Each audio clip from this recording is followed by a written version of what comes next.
mencari-cari kesalahan yang sudah Tanya lakukan. Mari kita mencari solusi, berpikir bersama bagaimana kita bisa memperbaikinya. Baik, Bu. Nah, sekarang mari kita bicara tentang keyakinan kelas dan sekolah kita. Apa yang kita percaya, kemudian yang mana yang Tania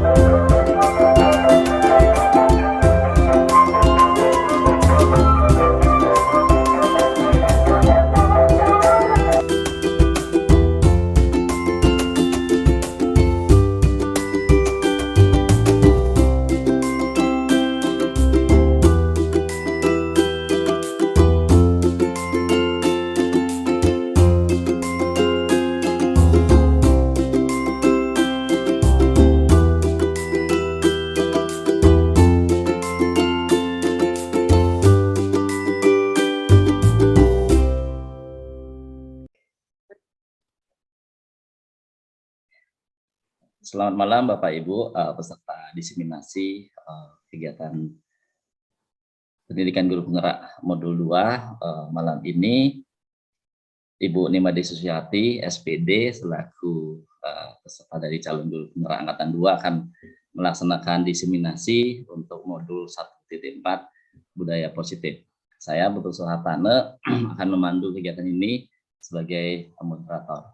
Sebelum kegiatan berlangsung, saya mengucapkan panganjali umat dulu. Om Swastiastu.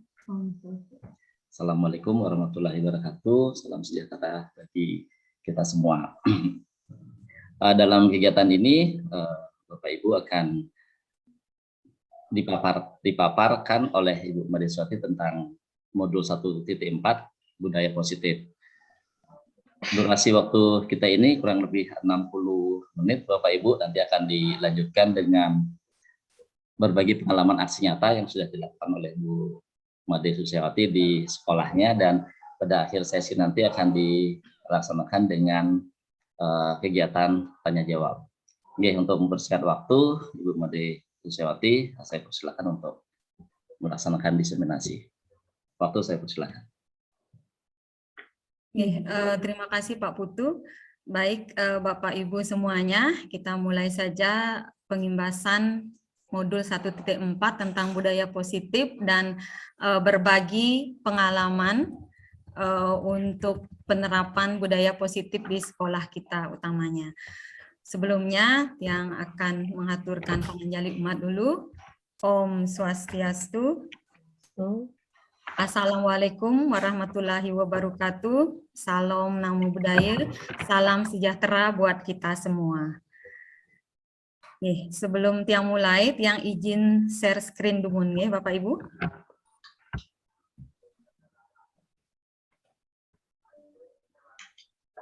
Nih, kelihatan Bapak Ibu ininya? Kelihatan. Kelihatan PowerPoint-nya? Sudah Kelihatan. Kelihatan. Bapak Ibu, sebelumnya yang mengucapkan terima kasih banyak sekali telah memenuhi undangan kami dalam kegiatan pengimbasan dan berbagi pengalaman konsep inti modul 1.4 tentang budaya positif. Mungkin cara nganti nama pelajar itu masuk, Pak. Bersama guru SMK Negeri 1 Gianyar. Pak. Nah, yang sendiri Ibu Made Susiawati sebagai rekan-rekan Bapak Ibu di SMK 1 Gianyar, CGP Angkatan 5 di Kabupaten Gianyar, Bali. Dipartisipan kono Rini mungkin. Mohon maaf Bu Anggreni, tolong di mute dulu suaranya. Ya, Bu. Oke. Sebelum kita mulai Bapak Ibu, yang akan membacakan komitmen kita, apalagi dalam penyampaian ini Bapak Ibu juga ada tambahan komitmen seperti apa yang selama 1 jam lebih ini akan kita lakukan, boleh ditambahkan. Ketika kita sedang presentasi, mic dalam kondisi mati dan jika tidak sedang dalam sesi tanya jawab. Kemudian memanfaatkan fitur chat nanti jika ada pertanyaan pada saat penjelasan berlangsung. Kemudian Bapak Ibu aktif pada sesi diskusi untuk membangun pemahaman kita bersama. Kemudian yang keempat, berbagi untuk membuka ruang diskusi dengan peserta yang lain. Nah, ini komitmen kita Bapak Ibu untuk 1 jam ke depan di kegiatan Zoom meeting hari ini. Nah, agendanya yang pertama tadi pembukaan sudah dibuka oleh moderator. Kemudian yang kedua adalah yang menyampaikan tujuan yang ingin dicapai dalam sesi berbagi ini.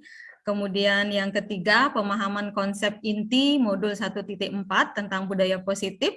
Dan yang keempat, berbagi pengalaman aksi nyata dalam penerapan budaya positif. Dan yang kelima, terakhir adalah refleksi, Bapak Ibu. Nah, tujuan aksinya atau tujuan pengimbasan atau tujuan kegiatan berbagi ini adalah yang pertama, peserta mampu memahami pentingnya mengetahui kebutuhan belajar dan lingkungan yang memfasilitasi seluruh individu di sekolah agar dapat meningkatkan kompetensinya secara aman dan nyaman. Kemudian yang kedua, peserta mampu menggerakkan komunitas sekolah untuk bersama-sama mengembangkan dan mewujudkan visi sekolah, Bapak Ibu, yang berpihak pada murid. Yang ketiga, itu menerapkan budaya positif yang ada di sekolah kita dengan ekosistem sekolah yang berpihak pada siswa. Kemudian yang keempat, mendemonstrasikan pemahaman CGP, dalam hal ini Tiang sendiri dalam konsep perubahan paradigma stimulus respon, teori kontrol, motivasi perilaku, motivasi internal, keyakinan kelas, hukuman, penghargaan, 5 kebutuhan dasar manusia, dan posisi kontrol guru, serta segitiga restitusi. Yang kelima itu menyusun langkah-langkah dan strategi yang efektif dalam mewujudkan kolaborasi dengan seluruh pemangku kepentingan sekolah agar tercipta budaya positif yang dapat mengembangkan karakter murid. Nah, kemudian yang keenam, bersikap reflektif terhadap budaya positif dan senantiasa mengedepankan pembelajaran sesuai dengan kebutuhan murid. Oke, yang pertama, bagaimana kita dapat membedakan atau menerapkan budaya positif itu di sekolah. Nah, di sini Bapak Ibu sudah lihat sendiri ada beberapa pertanyaan yang sudah ada di layar, Bapak Ibu, mungkin sudah bisa dilihat, nggih. Nah, niki yang pertama adalah yang mengenai hukuman. Jadi silahkan Bapak Ibu boleh tuliskan di kolom chat. Ya, dari 3 pertanyaan ini silahkan Bapak Ibu tuliskan di kolom chat. Nomor 1, hukuman dapat mendisiplinkan anak. Nah, apakah Bapak Ibu setuju atau tidak? Singkat saja Bapak Ibu. Sebagai ice breaking kita hari ini. Kemudian yang kedua, pemberian hukuman dengan hal positif seperti membaca atau membersihkan halaman sekolah dapat meningkatkan disiplin anak. Setuju apa tidak untuk pertanyaan nomor 2? Kemudian memberikan penghargaan dapat meningkatkan motivasi belajar. Silahkan. Boleh ditulis di kolom chat atau boleh raise hand ya Bapak Ibu mengenai pendapatnya dari 3 pertanyaan ini. Silahkan raise hand dan berikan komentarnya. Boleh.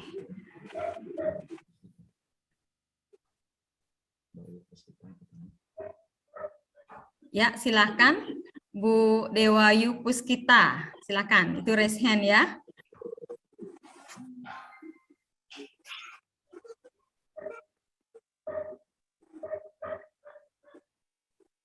Silakan Bu Dewayu Puskita.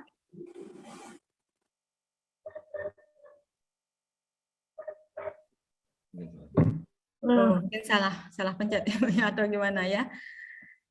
Oke, ini kita yang lihat di kolom chat, setuju, Pak Oke, Bu Dodi, yang pertama tidak setuju, kedua setuju, ketiga setuju. Nah, oke. Bu En Astuti, ini sudah menjawab. Nah, banyak teman-teman yang sudah memberikan respon. Oh iya. Oke. Terima kasih Bapak Ibu atas responnya terhadap ketiga pertanyaan ini, tapi Tiang tidak akan memberikan jawaban karena di sini tidak ada jawaban benar dan salah Bapak Ibu. Semuanya sesuai pemahaman kita dan akan Bapak Ibu dapatkan sendiri nanti jawabannya ketika kita mengikuti sesi berikutnya. Kita lanjut ya.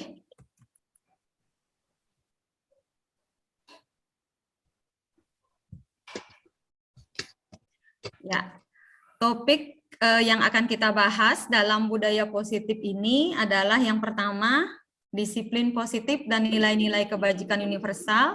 Kemudian yang kedua, teori motivasi, hukuman dan penghargaan atau restitusi. Dan yang ketiga adalah keyakinan kelas, kebutuhan dasar manusia dan dunia berkualitas.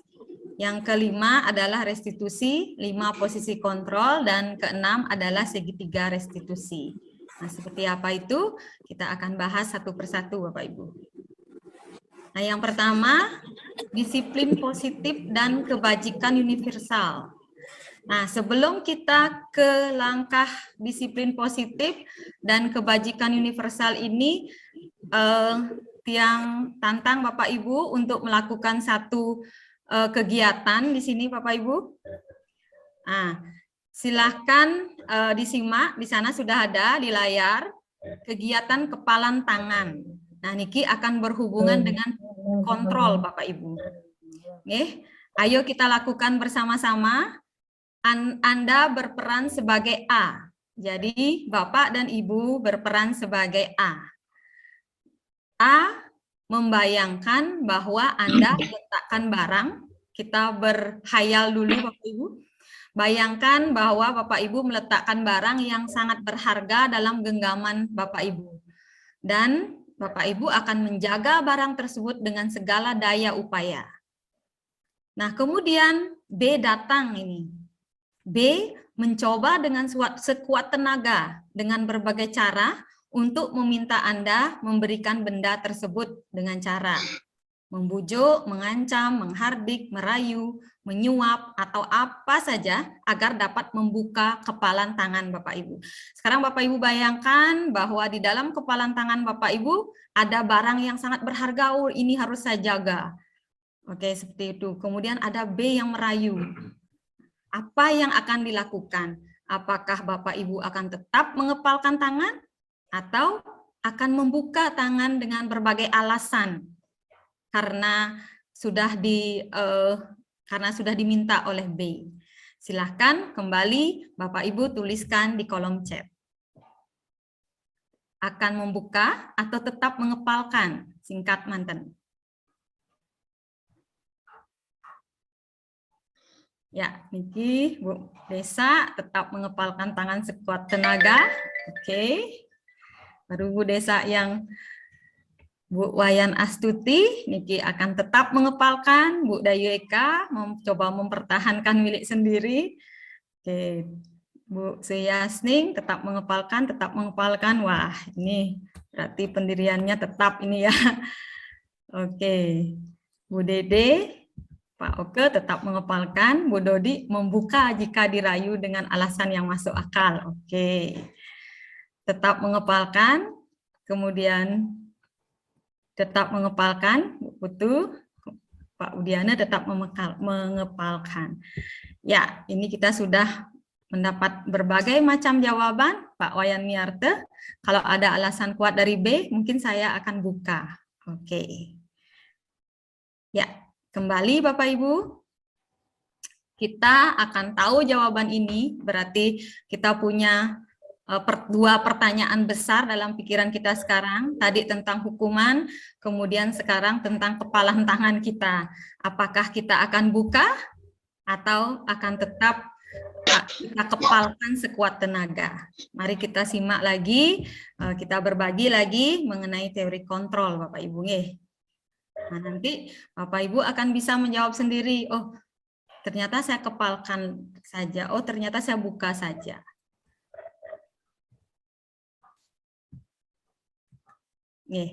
Nah, Niki, sekarang kita belajar paradigma perubahan teori kontrol atau disebut dengan ilusi kontrol sebenarnya.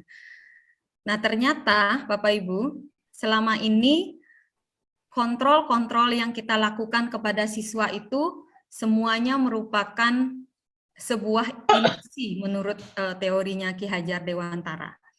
Yang pertama, guru melakukan ilusi guru mengontrol murid seperti itu, nggih. Kemudian yang kedua, ilusi bahwa semua penguatan positif efektif dan bermanfaat. Yang ketiga, ilusi bahwa kritik dan membuat orang dewasa bersalah dapat menguatkan karakter. Kemudian yang keempat, ilusi bahwa orang dewasa memiliki hak untuk memaksa. Nah, yang pertama, Bapak Ibu, ilusi guru mengontrol murid. Pada dasarnya, setiap anak tidak bisa kita paksa untuk melakukan sesuatu. Makanya kalau secara tidak sengaja, mungkin kita semua sudah melakukannya sepanjang tahun ini, berarti hal tersebut merupakan ilusi bagi kita karena kita mengontrol murid dan beranggapan bahwa murid itu dengan dikontrol dia suka melakukan sesuatu atau melakukan sesuatu sesuai dengan keinginan gurunya seperti itu. Kemudian yang kedua, bahwa ilusi bahwa semua penguatan positif, efektif dan bermanfaat, Bapak Ibu.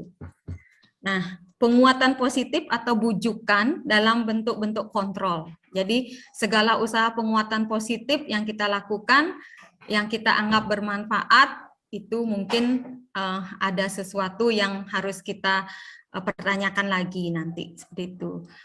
Sebelum kita ke teori berikutnya. Ilusi bahwa kritik dan membuat orang dewasa bersalah dapat menguatkan karakter. Nah, selama ini kita sering mengkritik murid dengan cara yang ada yang dengan kritik dengan cara yang halus seperti itu, yang kita anggap akan menguatkan karakter ternyata seperti apa. Nah, itu merupakan sebuah ilusi menurut teorinya Ki Hajar Dewantara. Kemudian ilusi bahwa orang dewasa memiliki hak untuk memaksa. Nah, ini mungkin Bapak Ibu kita sering lakukan di rumah ataupun di sekolah, Bapak Ibu, untuk orang dewasa yang sering memiliki hak untuk memaksa. Nih, jawabannya ada di sini, Bapak Ibu. Siapa sesungguhnya yang memiliki kontrol? Ya, dulu kita bertahan pada teori stimulus dan respon. Kita tahu bahwa teori stimulus respon itu seperti ini. Kemudian dengan berkembangnya ilmu, dengan berkembangnya buku-buku atau pengetahuan yang sudah kita baca, kemudian muncul teori kontrol. Nah, tadi berhubungan dengan pertanyaan pertama tentang hukuman, penghargaan, dan sebagainya, dan pertanyaan yang kedua tentang kepalan tangan tadi. Bapak Ibu bisa membedakan apakah kita membuka tangan kita atau apakah kita berhak memberikan sebagai pengontrol murid atau berhak menghukum murid dengan cara seperti apa. Nah, niki untuk perbedaan ketika kita melaksanakan atau menerapkan teori stimulus kontrol, stimulus respon, dan menerapkan teori kontrol. Yang pertama, kalau teori stimulus respon, kita mencoba mengubah agar pandangan sama dengan kita. Berarti di sana kita, kalau kita terapkan di sekolah, kita sesuaikan dengan apa yang kita lakukan di sekolah, berarti kita mengontrol murid dan menganggap bahwa pandangan kita sama dengan anak-anak seperti itu, ya. Tapi kalau di teori kontrol ini kita berusaha memahami pandangan orang lain tentang dunia. Jadi kita yang memahami pandangan siswa seperti itu logikanya. Kemudian kalau di stimulus respon, perilaku buruk dilihat sebagai suatu kesalahan. Kalau di teori kontrol, semua perilaku memiliki tujuan. Jadi anak-anak yang melakukan pelanggaran, anak-anak yang melakukan kesalahan di keseharian atau di pembelajaran, barangkali dia mempunyai tujuan tertentu, Bapak Ibu, yang tidak pernah kita tahu. Kemudian orang lain bisa mengontrol saya, kalau itu stimulus respon. Kalau di teori kontrol, hanya Anda yang bisa mengontrol diri Anda. Oke, itu sudah sangat jelas sekali. Kemudian saya bisa mengontrol orang lain. Anda tidak bisa mengontrol orang lain kalau di teori kontrol. Pemaksaan ada pada saat bujukan gagal. Sedangkan di teori kontrol, kolaborasi dan konsensus menciptakan pilihan-pilihan baru. Jadi di sini yang terpenting di teori kontrol itu diperlukan suatu kolaborasi. Nih, mungkin dengan perbedaan stimulus respon dan teori kontrol ini Bapak Ibu sudah bisa menjawab di hati kecil ya, apakah kepalan tangan tadi saya buka atau tidak, seperti itu. Nih, kita lanjutkan. Nah, sekarang teori kontrol itu akan berhubungan dengan disiplin Bapak Ibu. Apa sih disiplin yang dulu dengan disiplin yang sekarang? Dari segi kata, makna disiplin itu tidak akan berubah, artinya belajar. Disiplin diri membuat orang menggali potensinya menuju sebuah tujuan apa yang dia hargai. Namun dalam budaya kita, makna kata disiplin telah berubah menjadi sesuatu yang dilakukan seseorang pada orang lain untuk mendapatkan kepatuhan. Nah, seperti itu. Kecenderungan umum adalah menghubungkan kata disiplin dengan ketidaknyamanan. Jadi misalnya di sini demi menerapkan disiplin, anak-anak kita hukum dan siswa kita menjadi tidak nyaman. Jadi seperti itu, Pak Ibu. Nah, sekarang yang diharapkan apa? Yang diharapkan adalah kita melakukan tetap disiplin itu penting, Bapak Ibu. Tetap kita melakukan disiplin di sekolah ataupun di rumah atau di mana saja, tetapi disiplin yang positif. Ini juga mungkin dan bukan mungkin lagi ya, sudah sering kita lakukan Bapak Ibu semuanya, saya yakin semua sudah melakukan disiplin positif ini di sekolah kita. Disiplin positif itu adalah proses pembelajaran.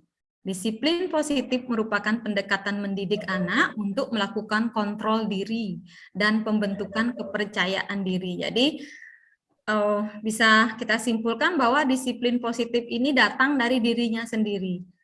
Dan saya setuju bahwa sebagai guru, mendisiplinkan anak adalah hal yang paling menantang.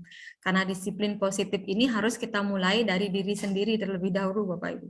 Kita yang mendisiplinkan diri kita dulu, baru kita bisa beri contoh dan teladan kepada anak-anak kita. Dengan menerapkan disiplin positif pada diri secara langsung akan memberikan motivasi intrinsik pada diri siswa karena mereka sudah melihat contoh yang dapat digugu dan ditiru. Nah, seperti itu. Jadi disiplin positif itu adalah untuk membentuk kepercayaan diri anak. Jadi bukan untuk memberi ketidaknyamanan kepada anak. Itu bedanya disiplin dengan disiplin positif yang kita terapkan. Kemudian, apa hubungannya dengan nilai-nilai kebajikan yang universal? Nilai-nilai kebajikan ini adalah nilai yang kita percaya dan kita yakini yang akan kita lakukan dalam kegiatan kita sehari-hari ataupun pembelajaran di kelas dengan siswa kita yang kita tumbuhkan. Itu nilai kebajikan tanpa memandang agama, ras, suku bangsa. Nah, ini salah satu nilai kebajikan yang ingin dicapai oleh pada anak Indonesia dalam tujuan pendidikan Indonesia adalah nilai-nilai kebajikan yang tercantum di profil pelajar Pancasila. Bapak Ibu sudah bisa baca di sana, beriman bertakwa pada Tuhan Yang Maha Esa dan berakhlak mulia, mandiri, bernalar kritis, berkebinekaan global, gotong royong, dan kreatif. Kemudian, apa hubungannya dengan teori motivasi, hukuman, dan penghargaan dan restitusi? Nah, kita menjawab yang tadi, Bapak Ibu, hukuman. Ini yang jawaban yang tiga pertanyaan yang pertama. Nah, motivasi perilaku manusia, termasuk murid kita, itu ada tiga.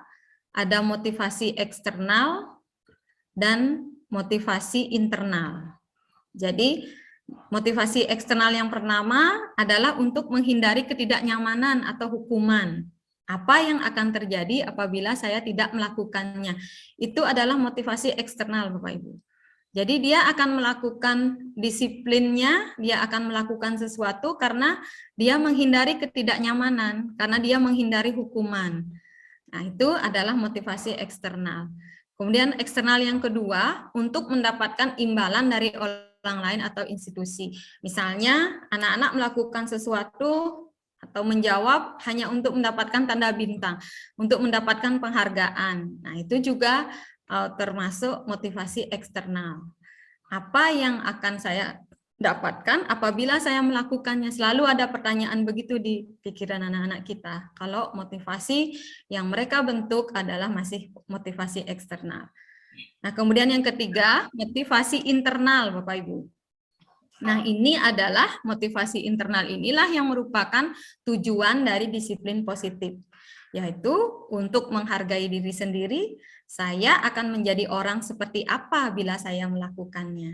Nah, jadi di sini untuk di motivasi internal itu anak-anak selalu menanyakan pada dirinya sendiri, nilai-nilai yang saya yakini ini apa, sehingga saya harus begini, harus begini. Nah, misalnya Bapak Ibu, misalnya anak-anak kita mengerjakan tugas tanpa memperhatikan apakah tidak mengerjakan tugas akan dihukum atau sebagainya. Pokoknya dia kalau sudah dikasih tugas dia tetap mengerjakan, karena itu sudah bentuk dari menghargai dirinya sendiri. Dia adalah bentuk dari keyakinan diri atau nilai-nilai tanggung jawab yang dia percaya. Nah, seperti itu contohnya kalau anak-anak sudah mempunyai motivasi internal. Misalnya saja kalau anak-anak itu datang setiap pagi, dia tidak pernah terlambat. Tapi tujuannya bukan dia karena takut akan dihukum oleh kesiswaan, tidak. Tapi dia memang menghargai dirinya, dia harus menerapkan disiplin diri. Dia meyakini bahwa disiplin itu baik, disiplin itu akan membentuk karakter yang baik. Nah, itu adalah motivasi dari dalam diri, dan motivasi yang ketiga inilah yang diharapkan di profil pelajar Pancasila kita. Oke, kita lanjutkan. Seperti kutipan dari Bapak Ki Hajar Dewantara, kutipan merdeka itu seperti apa? Merdeka itu artinya tidak hanya terlepas dari perintah, akan tetapi juga cakap buat memerintah diri sendiri. Jadi dia sudah mampu mengontrol, seperti kepalan tangan nih ke Bapak Ibu. Anak ini sudah mampu mengontrol dirinya sendiri. Apakah dia sudah punya prinsip, dia sudah punya nilai-nilai yang dia anggap benar, yang punya nilai-nilai yang dia yakini benar, sehingga dia sudah bisa mengendalikan atau mengontrol dirinya sendiri. Oke, sesuai dengan yang tadi. Oke, nah, sekarang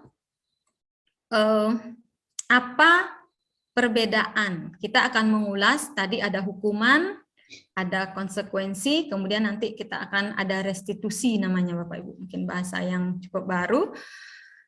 Nah, apa itu restitusi? Nanti akan ketemu benang merahnya Bapak Ibu.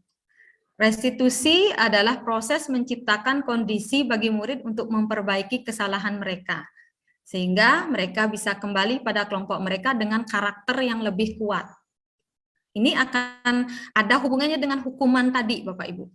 Dalam menerapkan budaya positif, tentu akan ada hukuman, ada konsekuensi, dan ada restitusi. Nah, dari ketiga itu apa bedanya? Nanti kita akan bahas berikutnya. Pertama, kita bahas dulu yang restitusi ini. Restitusi juga merupakan proses kolaboratif yang mengajarkan murid untuk mencari solusi untuk masalah mereka, dan membantu murid berpikir tentang orang seperti apa yang mereka inginkan, atau tujuan mulianya nanti. Atau bagaimana mereka harus memperlakukan orang lain. Itu menurut teorinya Goosen tahun 2004. Ciri-ciri siswa yang sudah melakukan restitusi, Bapak Ibu. Yang pertama, dia bukan untuk menebus kesalahan, namun belajar dari kesalahan. Kemudian kedua, memperbaiki hubungan. Yang ketiga, kita memberikan tawaran, bukan paksaan. Kemudian yang keempat, restitusi itu menuntun untuk melihat ke dalam diri. Restitusi mencari kebutuhan dasar yang mendasari tindakan. Kemudian restitusi diri adalah cara yang paling baik. Restitusi fokus pada karakter, bukan tindakan. Dan restitusi fokus pada solusi. Jadi tidak mempermasalahkan permasalahan yang sudah terjadi, tapi fokus pada solusi yang akan dicari nanti apa penyelesaiannya. Kemudian restitusi mengembalikan murid yang berbuat salah pada kelompoknya. Jadi kalau yang nomor 9 ini fokus kita ke murid-murid yang sudah berbuat salah, yang melanggar peraturan itu agar bisa kembali ke kelompoknya. Maksudnya mereka bisa kembali pada orang-orang atau pada lingkungan yang memang sesuai dengan keyakinan mereka sendiri. Jadi seperti itu makna dari kelompoknya di sini. Nah, berikutnya kita akan bahas keyakinan kelas, Bapak Ibu. Keyakinan kelas. Nah, kemarin kita sudah membuat namanya kesepakatan kelas. Sebelumnya mungkin ada peraturan kelas. Nah, itu semakin berkembang, Niki. Nah, sekarang apa sih perbedaan antara peraturan dan keyakinan kelas? Ini yang kita terapkan sehari-hari di sekolah, Bapak Ibu, untuk menanamkan budaya positif pada anak-anak kita di kelas. Mengapa tidak peraturan saja? Mengapa harus keyakinan kelas yang kita tanamkan pada anak sekarang? Yang pertama, mengapa kita memiliki peraturan harus menggunakan helm? Ini contohnya. Bila mengendarai kendaraan roda 2. Itu ya. Nah, di sini mungkin kalau peraturan bersifat bunyinya akan tidak, siswa harus menggunakan helm apabila mengendarai kendaraan roda 2. Kalau di keyakinan kelas, anak-anak akan meyakini bahwa keselamatan adalah yang utama. Seperti itu Bapak Ibu, sehingga dia akan menggunakan helm. Jadi dia keyakinannya dulu, dia adalah mengutamakan keselamatan dulu. Nah, seperti itu. Kemudian yang kedua, mengapa kita memiliki peraturan 3M? Menggunakan masker, mencuci tangan, dan menjaga jarak. Nah itu, di sini kalau peraturannya mungkin tidak boleh tidak memakai masker, harus menggunakan masker, harus mencuci tangan 3 kali sehari, dan sebagainya. Nah, seperti itu mungkin peraturannya. Tapi di keyakinan akan berbunyi, kami selalu mengutamakan kesehatan kami. Itu keyakinan kelas yang mereka. Dengan cara, satu, ya menggunakan masker, mencuci tangan. Jadi, untuk di keyakinan kalimat-kalimat yang ada itu adalah kalimat positif, Bapak Ibu. Kemudian yang ketiga, mengapa kita memiliki peraturan harus datang tepat waktu pada saat mengikuti pelatihan? Itu. Ya, mungkin kalau di peraturan tidak boleh datang terlambat seperti itu. Tapi kalau di keyakinan kita, ya komitmen kita untuk datang tepat waktu. Nah, itu barangkali keyakinan. Jadi bentuk di sana adalah berupa komitmen, bisa keyakinannya, dan bisa tanggung jawab. Nah, untuk mendukung motivasi intrinsik, kembali ke nilai-nilai atau keyakinan lebih menggerakkan seseorang dibandingkan mengikuti serangkaian peraturan. Jadi intinya, kalau murid-murid kita atau kita sendiri sudah memiliki nilai-nilai kebajikan universal yang kita yakini, sudah memiliki motivasi intrinsik, motivasi yang datang dari dalam diri kita sendiri yang kita percaya, nah itu akan lebih mudah untuk membentuk budaya-budaya positif kita di sekolah, di kelas maupun di sekolah. Jadi seperti itu hubungan antara tadi teori kontrol, motivasi intrinsik, dan nilai-nilai keyakinan yang akan kita terapkan di sekolah maupun di kelas. Oke, yang lanjutkan. Nah, ini lingkaran berupa, ternyata peraturan itu kecil sekali. Dia yang paling inti di dalam. Kemudian peraturan kelas ini kalau sudah dilaksanakan dengan baik, mungkin akan meningkat menjadi keyakinan kelas. Kalau keyakinan kelasnya sudah bagus, maka lingkungannya akan menjadi positif. Lingkungan sekolah yang nyaman, aman, anak-anak merasa nyaman untuk berada di sekolah. Nah, kemudian kalau lingkungan sudah nyaman, akan terbentuk budaya positif, baik di kelas maupun di sekolah dalam lingkup yang besar. Dan budaya positif ini, kenapa lingkaran paling luar, akan diterapkan atau diimplementasikan oleh anak-anak di masyarakat juga. Begitu Bapak Ibu makna dari lingkaran ini. Nah, misalnya ini yang coba sudah membuat keyakinan kelas di kelas 12 OTKP 1, bahasa dari keyakinan kelas itu selalu bahasa yang positif. Misalnya hadir di kelas 15 menit, jadi bukan bahasa yang tidak boleh terlambat setiap pembelajaran seperti itu. memimpin doa dan salam, hampir sama Bapak Ibu dengan kesepakatan kelas, keluar masuk kelas atas izin guru saat pembelajaran dan sebagainya. Ini contoh dari keyakinan kelas yang sudah banyak, dan sebagian besar kelas yang sudah lihat ada keyakinan kelas atau kesepakatan kelas seperti ini Bapak Ibu di sekolah kita. Nah, kemudian nilai-nilai universal yang kita yakini seperti apa bentuknya. Kalau hormat, kami meyakini bahwa sangat penting untuk menghormati orang lain. Jadi itu yang ditanamkan, itu yang yakin. Kalau dia mau menanamkan nilai saling menghormati, ya seperti ini yang dia yakini. Kalau dia menanamkan nilai bekerjaan, bekerja, kami meyakini bahwa sangat penting untuk mengerjakan segala pekerjaan dan mengikuti kegiatan yang ditugaskan. Kemudian nilai diterima dan dimiliki. Kami meyakini bahwa sangat penting untuk merasa diterima pada suatu kelompok dan saling peduli satu dengan yang lainnya. Itu merasa diterima dan dimiliki, Bapak Ibu. Nah, ini contoh-contoh penerapan nilai-nilai universal. Nah, tindakan siswa kita di kelas tampak seperti atau tidak tampak seperti apa? Datang tepat waktu. Itu ya, sesuai dengan keyakinan tadi. Berarti kalau dia tidak melakukannya, berarti sering hadir terlambat. Menyapa teman dan guru setiap hari. Kalau dia tidak melakukan keyakinannya, berarti tak acuh kepada teman dan guru. Nah, itu contohnya.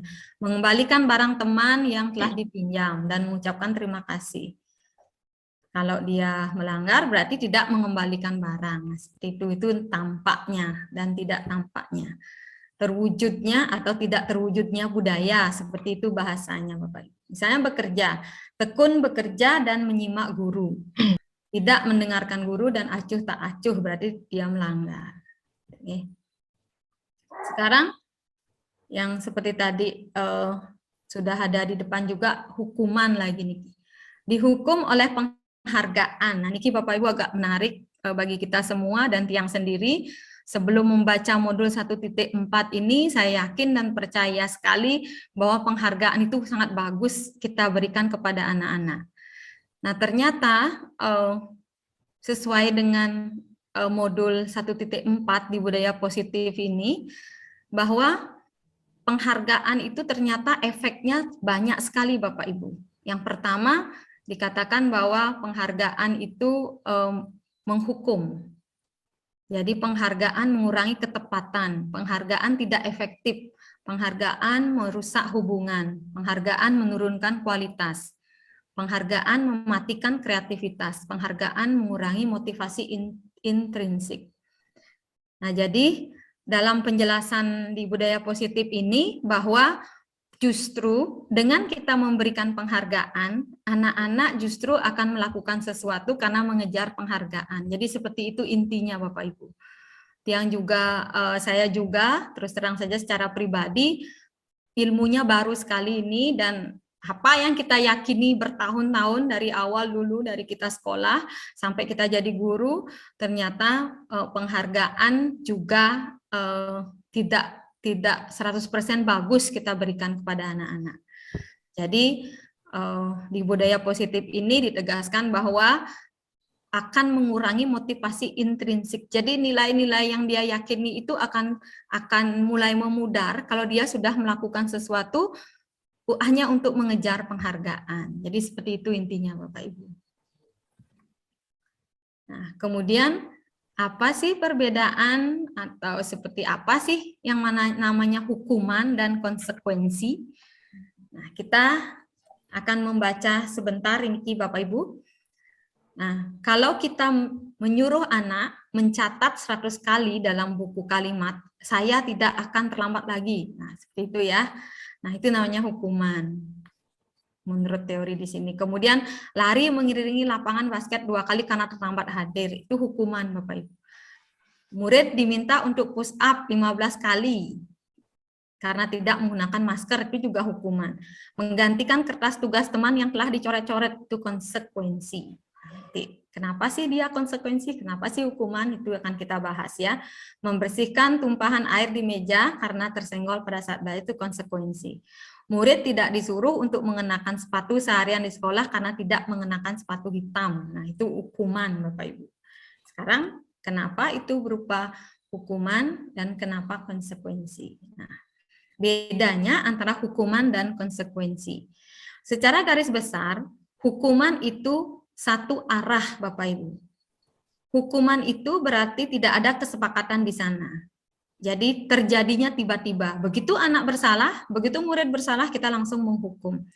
Nah, kalau konsekuensi, ya sudah ada kesepakatan sebelumnya yang kita tulis, yang kita sepakati bersama anak-anak di kelas. Kalau kamu seperti ini, konsekuensinya adalah ini. Dan dia sudah tahu kalau dia tidak melakukan A, konsekuensinya adalah B. Begitu. Tapi kalau hukuman, dia tidak akan pernah tahu. Oh, kalau saya tidak mengerjakan tugasnya Pak Wayan Budiana, saya akan dihukum apa ya nanti, dia tidak tahu. Nah, itu hukuman bersifat tiba-tiba. Kalau konsekuensi itu sudah disepakati Bapak Ibu. Jadi dibandingkan hukuman, yang jelas konsekuensi lebih bagus kita berikan di sekolah, kita terapkan di sekolah dalam bentuk konsekuensi. Kenapa? Karena hukuman itu sesuatu yang menyakitkan dan harus terjadi. Tapi konsekuensi sesuatu harus terjadi. Kalau hukuman, anak membenci kedisiplinan, anak menghargai disiplin. Karena dia sudah tahu. Nah, contohnya misalnya Bapak Ibu, contohnya ketika anak-anak ketika kita menjelaskan atau ketika kita menugaskan anak mengerjakan tugas di kelas, anak-anak mengobrol. Nah, kemudian kalau hukuman, kita suruh dia berdiri di depan, nah itu hukuman. Tapi kalau konsekuensi, kita suruh anak-anak itu mengerjakan tugasnya saat jam istirahat dan kita tungguin di sana. Sehingga konsekuensinya apa? Anak-anak akan kehilangan jam istirahatnya, jam bermainnya, karena dia melakukan konsekuensi dari perbuatannya tadi. Ini ke perbedaan hukuman dan konsekuensi. Ini juga. Sekarang tadi sudah hukuman, sudah ada konsekuensi, sudah. Sekarang yang tadi kita bahas sedikit adalah restitusi. Sekarang kenapa ada kolom restitusi Bapak Ibu? Bukan cukup di konsekuensi saja. Karena yang harus kita lakukan, yang hendaknya kita terapkan, menurutnya teori di pendidikan di profil pelajar Pancasila itu adalah kita seorang guru menerapkan restitusi. Karena apa? Apa bedanya hukuman, konsekuensi, dan restitusi? Kita ambil yang pertama di kolom pertama. Hukuman itu adalah sesuatu yang menyakitkan harus terjadi. Tapi kalau konsekuensi sesuatu harus terjadi. Dan restitusi merupakan pilihan Bapak Ibu. Jadi di sini benar-benar di restitusi ini benar-benar keberpihakan pada murid itu selalu ditonjolkan. Kemudian contoh yang nyata saja, misalnya di pernyataan nomor 2 dari bawah Bapak Ibu. Kita coba lihat sama-sama. Peraturannya adalah kamu harus titik-titik, itu adalah hukuman. Sedangkan konsekuensi kita tanya, apa peraturannya? Mampukah kamu melakukannya? Nah, seperti itu. Nah, kalau kita melakukan restitusi sebagai guru, tidak memberikan hukuman dan konsekuensi, tapi kita memilih restitusi, kita akan bertanya sama anak-anak kalau yang mereka melakukan pelanggaran. Apa yang kamu yakini? Apa yang bisa kamu lakukan untuk memperbaiki masalah ini? Seperti itu Bapak Ibu. Jadi tidak memberikan hukuman, tetapi menggali dari keyakinan dirinya, menggali dari nilai-nilai yang dia yakini, apa yang akan dia lakukan untuk memperbaiki kesalahannya. Sekilas tentang hukuman, konsekuensi, dan restitusi. Nah, kembali kita, kenapa kita perlu melakukan restitusi terhadap murid kita, Bapak Ibu? Karena ada kebutuhan dasar manusia yang harus dipenuhi. Yang pertama itu adalah survival, itu kebertahanan untuk bertahan hidup. Power, anak-anak itu perlu dibuat dia bahwa dia merasa mampu untuk melakukan sesuatu. Belonging, dia merasa bahwa dia memiliki sesuatu. Kemudian freedom, dia merasa merdeka, ini sesuai dengan kurikulum merdeka. Kemudian fun, dia merasa senang atau dia mendapatkan kesenangan di setiap situasi apapun dalam pembelajaran. Kalau kita kaitkan dengan penerapan di pembelajaran, Bapak Ibu. Kemudian, nah, berkaitan dengan teori restitusi, sebenarnya kita sebagai guru itu memiliki 5 posisi kontrol terhadap anak-anak kita, Bapak Ibu. Nah, dari 5 posisi kontrol ini, yang pertama itu adalah penghukum. Nah, mungkin kita akan bertanya-tanya sekarang, kita itu termasuk kategori yang mana sebagai guru? Apakah penghukum? Apakah pembuat orang merasa bersalah? Apakah menjadi teman atau pemantau atau manajer? Nah, kalau penghukum berarti kita menghardik, menunjuk-nunjuk, menyakiti, menyindir. Contohnya, kalau kamu tidak melakukannya, awas ya, rasakan. Itu sebagai penghukum, Bapak Ibu. Kemudian, kalau kita membuat rasa bersalah pada murid kita, seharusnya kamu sudah tahu. Kita baca yang di kolom 2, Bapak Ibu, biar lebih aplikatif nih. Contohnya, kamu sudah tahu, ibu lelah sekali, mengatakan ibu stres. Nah, itu. Jadi anak-anak akan merasa bersalah membuat kita stres, anak-anak, ibu-ibu, bapak-bapak, karena dengan kenakalan mereka, dengan pelanggaran mereka, kita menjadi stres. Jadi dia merasa bersalah. Nah, kalau sebagai teman, ayolah lakukan demi ibu. Masa kamu tidak tahu? Ingat ibu tidak pernah bantu. Itu ya.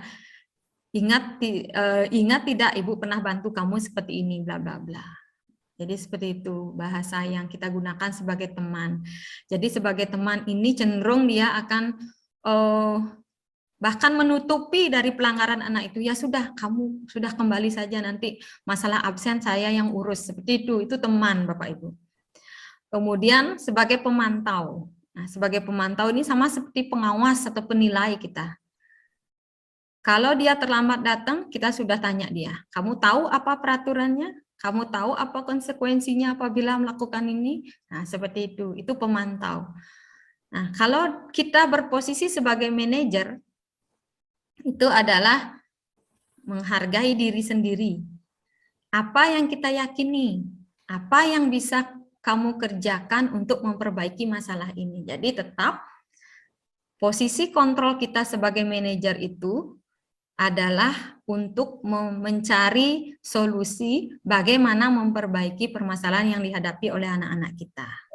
Nah, itu perbedaan antara penghukum, pembuat orang merasa bersalah, teman, pemantau, maupun manajer, Bapak Ibu. Oke, kira-kira kita bisa bertanya-tanya dalam hati kecil kita, sekarang kita di posisi mana? Nah, posisi mana yang diharapkan oleh Bapak Ki Hajar Dewantara dalam teori filosofi pendidikannya, Bapak Ibu? Yang diharapkan adalah posisi sebagai manajer. Paling tidak kita bisa sebagai pemantau. Ya, nah itu yang diharapkan ke depannya dengan kurikulum merdeka, dengan merdeka mengajar, merdeka belajar, guru-guru itu diharapkan bisa menjadi posisi pemantau ataupun manajer. Kalau bisa sebagai manajer, Bapak Ibu. Oke, kita lanjut. Nah, sekarang contohnya. Kapan sih kita sebagai manajer, kapan sebagai teman, dan yang lainnya. Misalnya, saya kecewa sekali dengan kamu. Nah, berarti guru itu sudah membuat orang merasa bersalah nih posisinya. Kamu tidak pernah benar melakukannya. Kita sudah menjudge anak seperti itu sudah penghukum, Bapak Ibu. Ayolah, lakukan demi ibu, lakukan demi bapak, itu teman. Kemudian sebagai pemantau, apakah kamu mau mendapatkan stiker bintang ini? Jadi sama seperti dia mengejar penghargaan. Kemudian kalau manajer, bagaimana kamu bisa menyelesaikan masalah ini? Jadi mencari solusinya. Oke, sebagai penghukum kamu selalu yang paling terakhir. Kalau mengumpulkan tugas, kenapa kamu selalu paling terakhir? Nah, ini kalimat-kalimat kita sebagai penghukum, Bapak Ibu. Oke, nanti kita berefleksi diri, Bapak Ibu, dari sharing, dari berbagi ini. seperti apa kita membenahi diri di dalam pembelajaran ataupun dalam interaksi atau hubungan kita dengan siswa kita di kelas. Nah, ini bagaimana pergerakan dari peraturan pemantau konsekuensi menjadi manajer, menjadi posisi manajer. Nah, seperti ini, seperti angka 8 yang rebahan. Gini. Kalau kamu tidak titik-titik, saya akan. Nah, itu diberi hukuman untuk membuat tidak nyaman. Tapi kalau sudah bergerak menuju menjadi posisi manajer, Bapak Ibu akan berkata, apa yang kamu yakini? Bagaimana memperbaiki masalah ini? Nah, kita berdua mendapat apa yang kita butuhkan. Jadi memperbaikinya. Gurunya akan nyaman, muridnya juga akan nyaman. Seperti itu, sama-sama mendapatkan solusi yang terbaik. Nah, tadi berhubungan dengan kontrol tadi, posisi kontrol kita sebagai manajer, itu ada langkah-langkah segitiga restitusi yang bisa kita lakukan apabila kita ingin menyelesaikan suatu permasalahan siswa kita di kelas ataupun di sekolah, bisa kita menggunakan namanya segitiga restitusi, Bapak Ibu. Ketika anak-anak melakukan pelanggaran, jadi ada langkah-langkah penting yang kita lalui agar anak-anak merasa nyaman. Dia sudah bersalah, tapi tetap kita harus jaga perasaan dan rasa nyamannya di sekolah. Jadi seperti itu. Nah, segitiga restitusi ini ada 3 langkah, yaitu yang pertama adalah menstabilkan identitas dulu, kemudian validasi kebutuhan, dan menanyakan keyakinan. Nah, ini bentuk segitiganya, nanti akan Tiang jelaskan secara rinci lagi seperti apa sih bentuk-bentuk pertanyaan kita pada siswa untuk menerapkan segitiga restitusi ini. Nah, ini menstabilkan identitas untuk membuat anak yang merasa gagal karena berbuat salah menjadi positif terhadap dirinya. Jadi kita tidak fokus pada kegagalan anak, tapi justru anak-anak agar menjadi positive thinking terhadap dirinya sendiri. Misalnya, berbuat salah itu hal yang manusiawi. Cukup berkata demikian saja mungkin anak-anak sudah merasa menjadi lebih positif terhadap dirinya. Tidak ada manusia yang sempurna. Mungkin itu yang kita gunakan untuk mengawali kalimat kita ketika kita coaching atau ketika kita sedang berhadapan dengan anak-anak.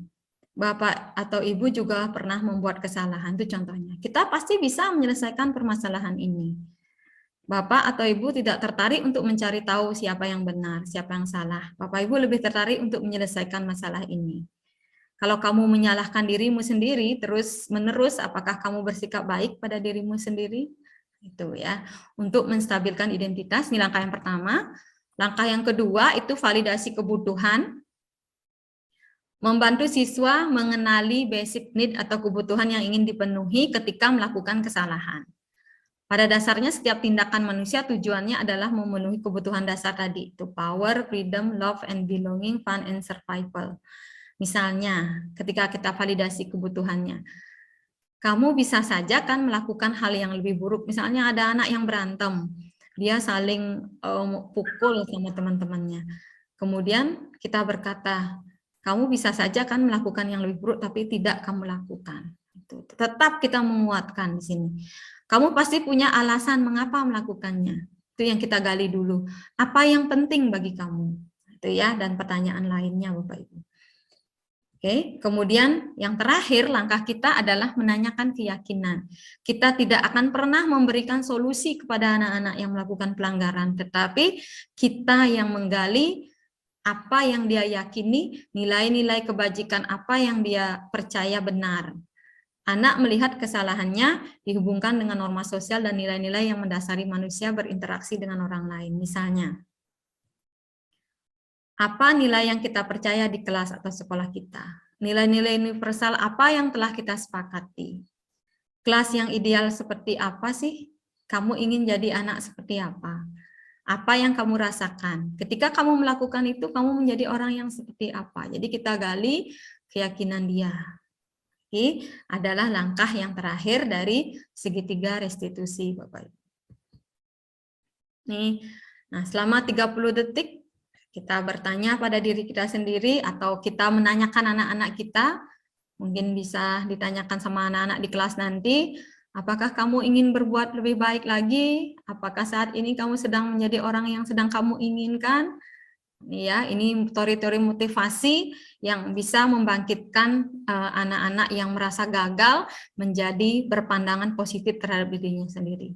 Kapan kamu siap untuk mulai? Oke, peraturannya apa? Nah, seperti itu Bapak Ibu. Kemudian refleksi kita hari ini adalah hal baru apa yang mengubah paradigma saya, apa yang saya dapatkan. Tapi sebelum kita berefleksi Bapak Ibu, izinkan saya untuk share screen lagi sekali untuk berbagi pengalaman aksi nyata yang sudah kita lakukan di sekolah. Dan saya yakin apa yang saya tayangkan di sini nantinya adalah yang sudah kita lakukan di sekolah, Bapak Ibu. Artinya Bapak Ibu juga sudah melakukan hal yang sama di sekolah kita. Ya. Nah, ini contoh aksi nyata yang terapkan di SMP 1 Gianyar dalam menerapkan budaya positif Bapak Ibu sebagai bentuk implementasi konsep-konsep inti dalam modul budaya positif di lingkungan kelas dan pengalaman dalam membagikan pemahaman dan pengalaman. Nah, ini tidak usah karena tadi sudah kita belajar budaya positif itu apa, nilai-nilai, keyakinan, dan asumsi dasar yang tumbuh dan berkembang sesuai dengan nilai-nilai yang dianut dan diyakini sekolah kita. Tujuan dari aksi nyata yang dia lakukan adalah menumbuhkan budaya positif atas kesadaran diri atau hubungannya dengan tadi motivasi intrinsik murid melalui kebiasaan yang dijalankan. Kemudian yang kedua, terciptanya pembelajaran yang berpihak pada murid. Ketiga, menumbuhkan sikap tanggung jawab dan komitmen. Keempat, menumbuhkan rasa saling menghargai diri sendiri dan orang lain. Yang kelima, mewujudkan profil nilai-nilai atau profil pelajar Pancasila pada diri murid dalam kegiatan pembelajaran maupun kegiatan sekolah. Tolak ukur dari atau indikator keberhasilan yang kita targetkan untuk pelaksanaan aksi nyata ini, yang pertama, warga sekolah sudah mampu menerapkan budaya positif yang menjadi suatu kebiasaan tanpa adanya paksaan atau tekanan. Jadi tumbuh motivasi dari diri. Kemudian yang kedua, murid merasakan kenyamanan di lingkungan sekolahnya. Kemudian yang ketiga, murid memiliki rasa tanggung jawab dan komitmen dalam menerapkan nilai-nilai kebajikan universal. Yang keempat, siswa menunjukkan sikap saling menghargai diri sendiri dan orang lain. Murid sudah menunjukkan perubahan karakter menuju profil pelajar Pancasila. Dukungan yang dibutuhkan kepala sekolah, guru, siswa, orang tua, dan diri sendiri yang harus selalu berkomitmen. Nah, tahapan pelaksanaannya, pertama, saya melakukan tahap perencanaan terlebih dahulu, dengan merancang tindakan aksi nyata yang akan dilakukan dan menyampaikan hasil rancangan kepada kepala sekolah. Kemudian minggu kedua, pengenalan budaya positif, keyakinan kelas, membimbing siswa dalam penerapan aksi nyata budaya positif. Dan tanggal 1 sampai 6 dan kita laksanakan tanggal 5 adalah melakukan pengimbasan hari ini Bapak Ibu. Kemudian yang minggu ketiga adalah menumbuhkan kebiasaan dalam aksi nyata atau menumbuhkan budaya-budaya positif lainnya juga di sekolah. Tahap pelaksanaannya itu dalam pelaksanaan aksi nyata ini saya melibatkan siswa kelas 12. Kebetulan Tiang mengajar di kelas 12. Nah, langkah-langkahnya atau perwujudan yang bisa kita lihat sehari-hari Bapak Ibu, Nikit yang ambil dari foto-foto yang Bapak Ibu share di grup. Jadi perwujudan profil pelajar Pancasila sebenarnya yang sudah kita terapkan di sekolah kita adalah budaya hidup bersih dan kerjasama. Melakukan pembiasaan gotong royong sebelum mulai pembelajaran, ya sudah kita lakukan. Kemudian perwujudan profil Pancasila, budaya sopan santun dan saling menghargai. Salam dan sapa misalnya sama anak-anak di sini. Oke. Ini pastilah Bapak Ibu sudah melakukan ya, sudah melakukan salam dan sapa di kelas. Kemudian perwujudan profil pelajar Pancasila melakukan Trisanya, budaya religius. Kemudian juga melakukan doa bersama.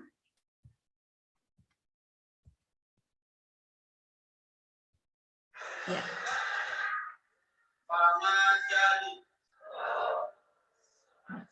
Ini budaya positif berdoa sebelum memulai pembelajaran. Dan Trisanya, Bapak Ibu. Ini juga sudah menjadi budaya kita di SMK Negeri 1 Gianyar.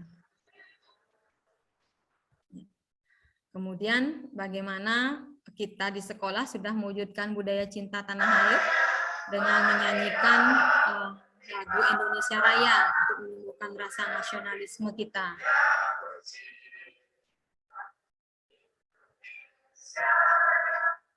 Oke, nah di sini untuk menumbuhkan sikap tanggung jawab dan komitmen. Nah, saya di sini membuat rancangan kelas impian dan keyakinan kelas sebelum saya mengajar bahasa Inggris di kelas 12 OTKP. Pertama, langkah-langkahnya adalah menjelaskan pada siswa tentang kelas impian dan keyakinan kelas yang berhubungan dengan budaya positif. Jadi membuat 2 poster yang akan ditempel kelas impian murid dan keyakinan kelas mereka dengan membagikan 2 kertas kosong.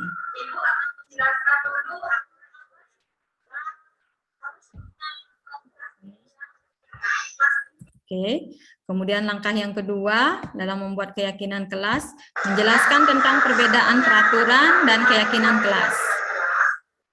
Seperti apa peraturan dan sanksinya, dan keyakinan kelas seperti apa.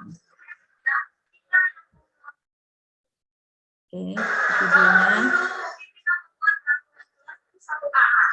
Oke, kita skip lagi.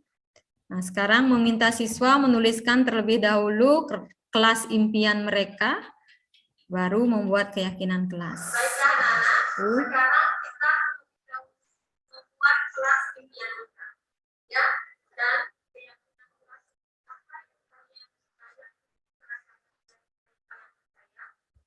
Oke, ini adalah proses pembuat keyakinan kelas.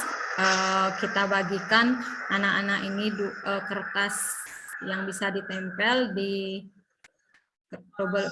folio yang berbeda warna, Bapak Ibu. Jadi dia bisa membuat apa impian kelas yang ingin dia capai dan keyakinan kelasnya seperti apa.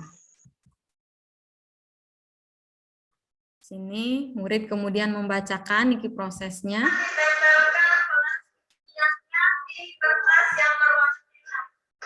Murid membacakan kelas impian dan keyakinan kemudian nempelnya di depan.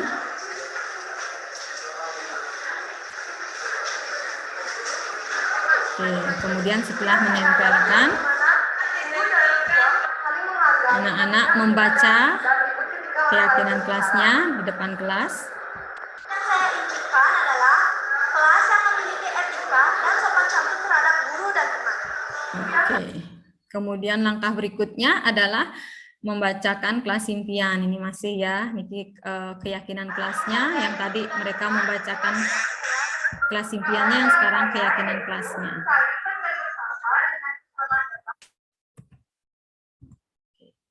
Nah, sekarang kita menumbuhkan budaya mandiri dan kolaborasi karena Kalian sudah menuliskan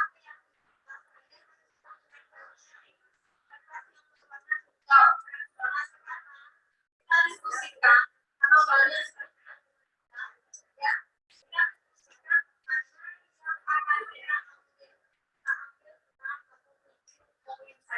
Oke.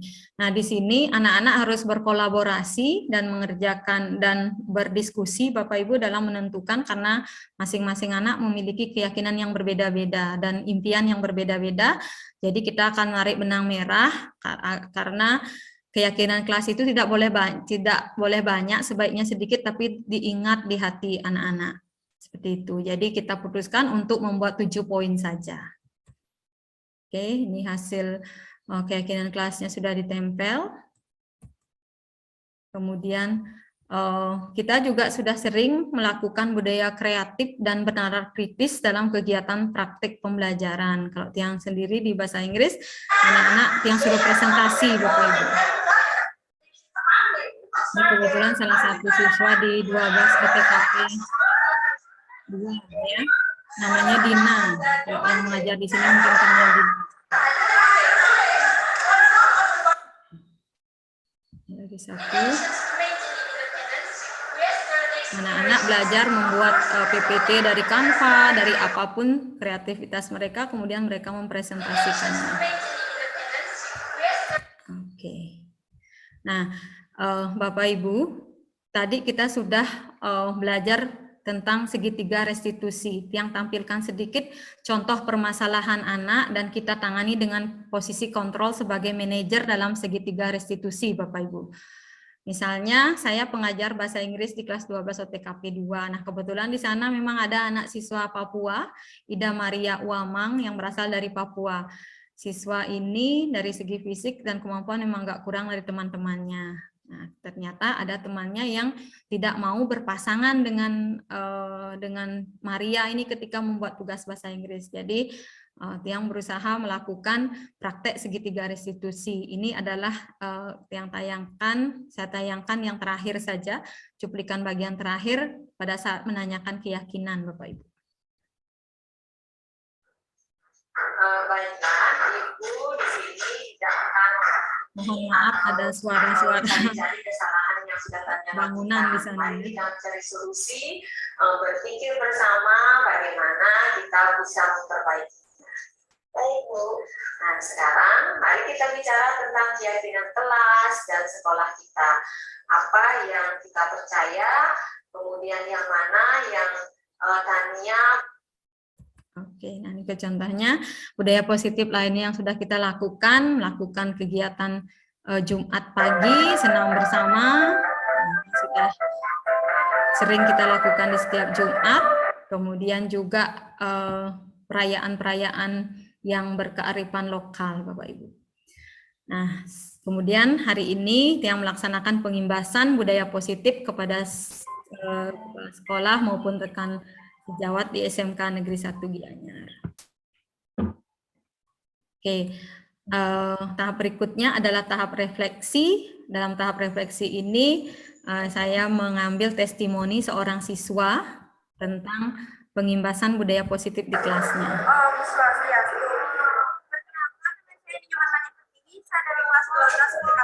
Nah, pada kesempatan kali ini saya akan memberikan refleksi tentang kegiatan aksi nyata yang telah dilakukan oleh Ibu Susia, yaitu kegiatan tentang penguatan keyakinan kelas.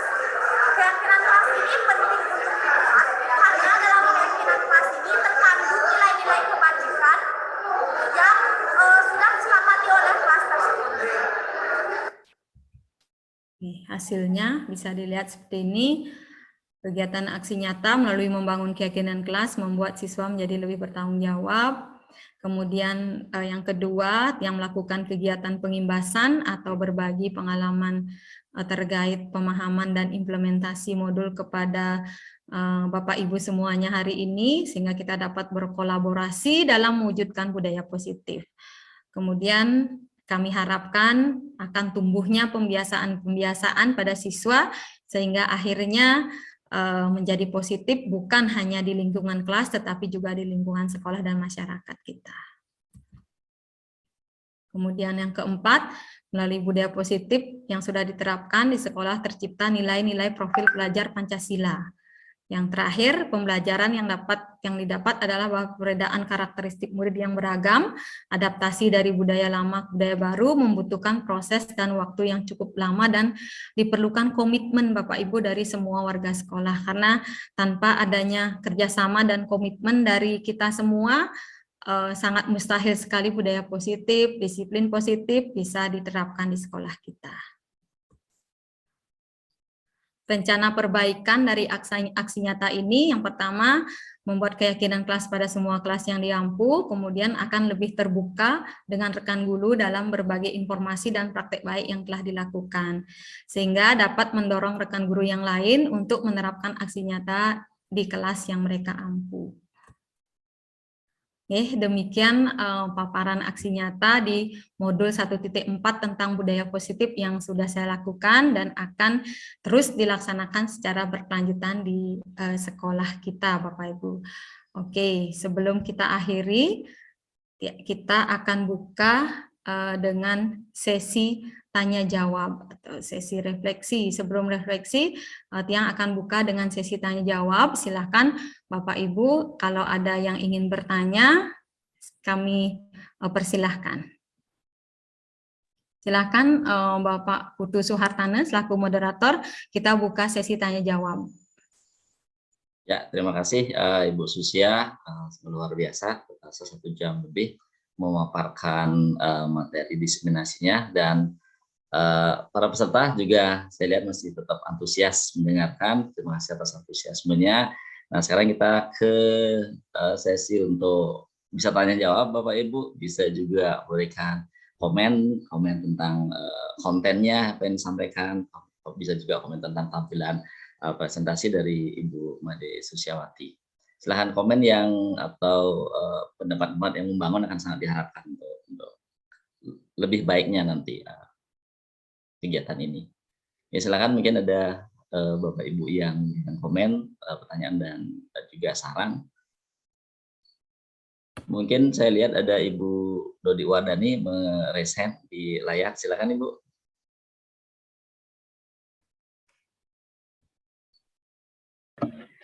Terima kasih Pak Putu moderator atas waktunya.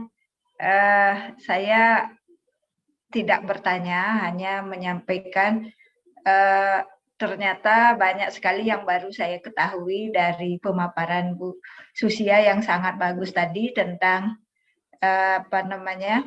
budaya positif ini, terutama masalah penghargaan yang tidak selamanya juga berakibat positif terhadap kita maupun siswa kita. Itu yang baru saya ketahui.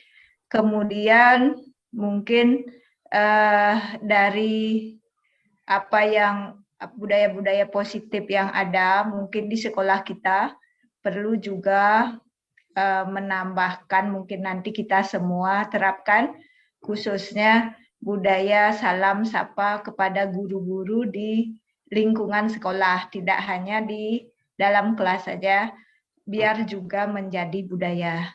Misalnya kalau anak-anak dalam jam istirahat ketemu guru di luar kelas, itu semoga bisa kita juga terapkan bersama-sama. Begitu yang bisa saya sampaikan. Terima kasih Bapak Moderator, dan terima kasih Bu Susia atas pengetahuan baru yang ternyata sangat bagus sekali buat saya dan buat kita semua ke depannya. Terima kasih.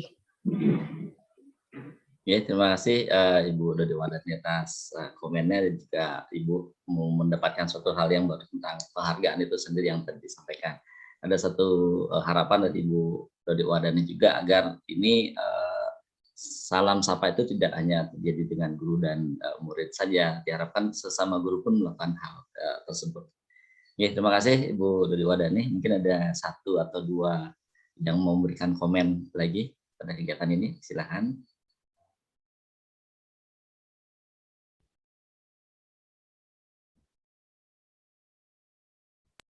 Silakan Bapak Ibu memberikan komen atau pertanyaannya terkait budaya restitusi, rekontrol, atau kepalan tangan tadi. Mungkin ada yang mau berkomentar tadi tentang kegiatan kepalan tangannya seperti apa? Mungkin Bu Made mohon izin, mungkin yang bisa minta pendapat dari Ibu Krisna untuk bisa menyampaikan sesuatu pada kegiatan ini. Silakan Ibu Krisna. Ya, Bu Krisna. Ya, baik Ibu Susia, terima kasih. Ya, dari pemaparan Bu Susia sangat luar biasa. Jadi saya baru paham tentang bagaimana sih caranya menghadapi siswa-siswa yang punya karakter masing-masing. Nah, pertama saya belajar dari pengepalan tangan. Kenapa harus saya memegang barang yang saya sangat sukai, yang saya senangi, tapi ada orang yang ingin meminta. Nah, sama juga dengan siswa. Kita sayang dengan siswa, kita ingin melindungi siswa, tapi kadang-kadang siswa tersebut yang sering membuat kita itu lost control, Bu Susia. Jadi kadang-kadang secara tidak sadar saya memberikan hukuman juga. Nah, habis dengan memberikan hukuman, nah, yang tadi Bu Susia bilang juga ada habis hukuman apa ya Bu Susia ya? Saya lupa. Konsekuensi, Bu Kris. Konsekuensi. Nah, konsekuensi juga pernah kami laksanakan di kelas. Jadi kegiatan-kegiatan yang mereka di luar kesepakatan, kita sudah sepakati mereka melakukan hal yang di luar kontrol, kita sudah melakukan. Nah, yang terakhir yang jarang kita lakukan Bu Susia. Apa yang terakhir nih ke Pak Bu Susia ya? Saya lupa jadinya. Restitusi, Bu Krisna. Ya, restitusinya. Nah, itulah yang jarang. Jadi sebagai seorang guru, saya juga bercermin jadinya. Harus hati-hati membuat kesepakatan di kelas. Jadi tadi refleksi yang Bu Susia lakukan di kelas OTKP, ya luar biasa jadinya. Sebagai acuan nanti ketika saya mengelola kelas dengan siswa-siswa saya, Bu Susia. Ya. Ya, terima kasih Bu Susia ya. Penguatannya. Ya, betul sekali Bu Krisna. Banyak hal saya sendiri juga sebelum belajar di modul ini juga merasa kita benar saja menjadi guru. Artinya ya bukan berarti kita salah, tidak. Kita sudah melakukan hal yang sangat baik dan kita yakini baik untuk anak-anak kita yang tentunya kita nggak mungkin dong bertujuan untuk menjerumuskan, apalagi membuat mereka menjadi gagal, tidak mungkin. Hanya saja mungkin caranya yang perlu kita perhatikan lagi seperti apa. Nah, seperti itu. Oke. Silahkan. Ya, mungkin.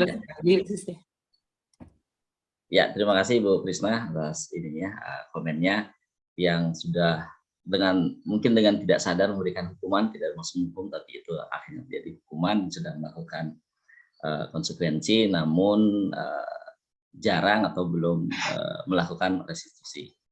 Oke, sudah ada 2 yang menyampaikan pendapatnya. Mungkin minta lagi 1 lagi biar ada kesetaraan gender yang bapak-bapak mungkin mohon izin Bapak Budiana mungkin bisa menyampaikan 1 hal.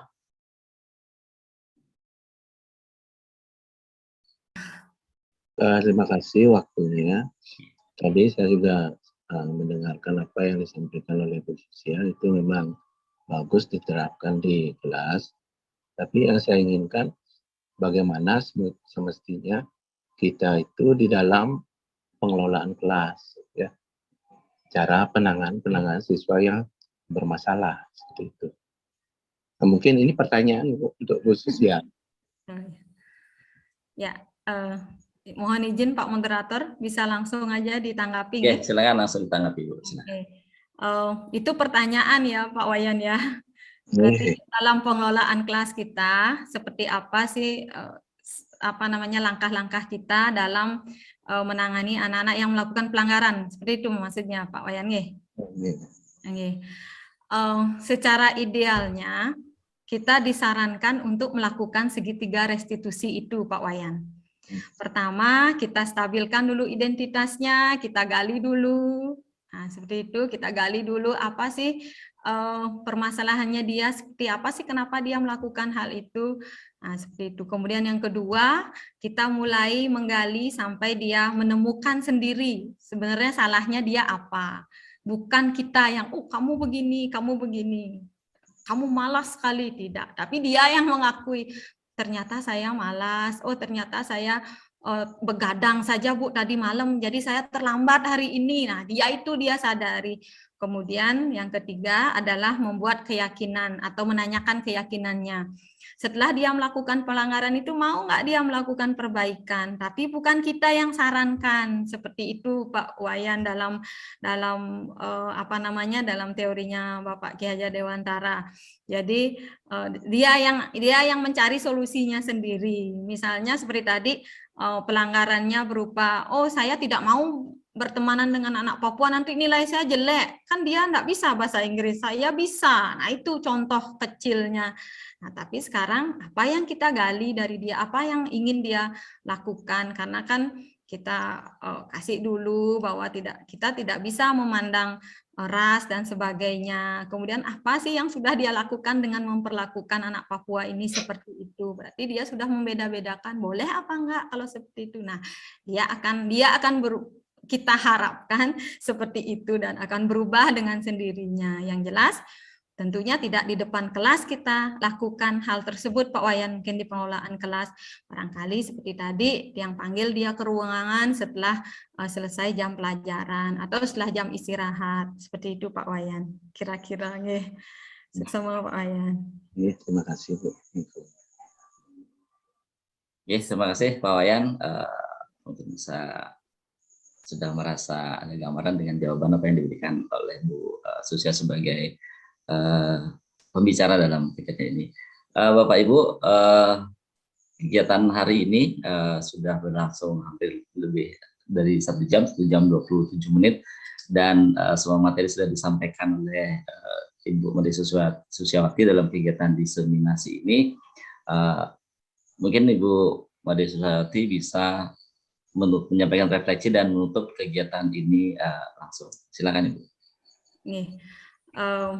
Baiklah, terima kasih Pak Moderator, Pak Putu Suhartana. Sebagai penutup dari kegiatan ini, kita akan melakukan refleksi.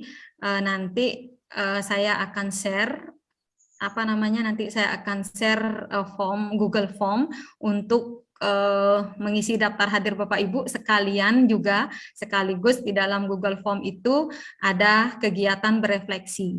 Jadi nanti bisa saya rekam apa yang sudah pengalaman apa yang sudah Bapak Ibu dapatkan dari sesi berbagi kita hari ini, dan sharing pengalaman praktek baiknya, kemudian bagaimana perasaannya seperti apa, kemudian bagaimana penyajian Tiang sebagai narasumber di sini. Nah, di akhir kata saya akan melakukan membuat kesimpulan tentang budaya positif ini terlebih dahulu. Yang pertama adalah mengenai hukuman tadi, konsekuensi dan restitusi. Jadi dalam teori pemahaman modul ini di budaya positif ini, sebagai buruh hendaknya kita diharapkan untuk melakukan restitusi atau minimal adalah konsekuensi, bukan hukuman. Nah, untuk motivasi, di teori motivasi itu setidaknya kita menggali anak-anak untuk melakukan sesuatu yang berdasarkan motivasi intrinsik, bukan karena takut dia dihukum atau bukan karena untuk mencari penghargaan, tetapi karena dia meyakini bahwa nilai-nilai itu benar, seperti itu. Nah, kemudian untuk di posisi kontrol kita sebagai guru ada 5 posisi kontrol. Nah, kita yang menentukan sendiri seperti apa posisi kita di dalam kelas nanti, apakah sebagai penghukum, sebagai teman, pemantau, sebagai manajer, atau bahkan sebagai pembuat rasa bersalah bagi murid-murid kita. Tapi diharapkan di kurikulum Merdeka ini posisi kontrol kita adalah di posisi manajer dan minimal itu di pemantau Bapak Ibu. Itu yang diharapkan oleh pemerintah kita. Ya. Nah, itu saja kesimpulan yang dapat yang sampaikan hari ini, dan terima kasih Bapak Ibu sudah dalam 1 jam, hampir 1,5 jam ini sudah sangat-sangat disiplin. Nah, ini kita menerapkan disiplin positif, sangat disiplin sekali dalam mengikuti sesi berbagi dan sharing pengalaman kami. Akhir kata, yang tidak lupa mengucapkan terima kasih dan selamat beristirahat Bapak Ibu. Nanti untuk Google Form-nya Tiang akan kirimkan di WA Group Bapak Ibu. Nanti di WA Group sekolah saja nanti yang numpang di sana. Tolong diisi malam ini juga, karena tanggalnya biar tidak berubah, Bapak Ibu. Tolong diisi tanggal ini juga. Oke, yang tutup dengan para mesanti. Om Santi Santi Santi Om. Assalamualaikum warahmatullahi wabarakatuh. Salam namo budaya untuk kita semua. Rahayu. Sukses semua. Terima kasih Ibu Susiawati, terima kasih Bapak Ibu. Kegiatan ini kita tutup, kita cukupkan sampai di sini, dan izin untuk stop recording dulu.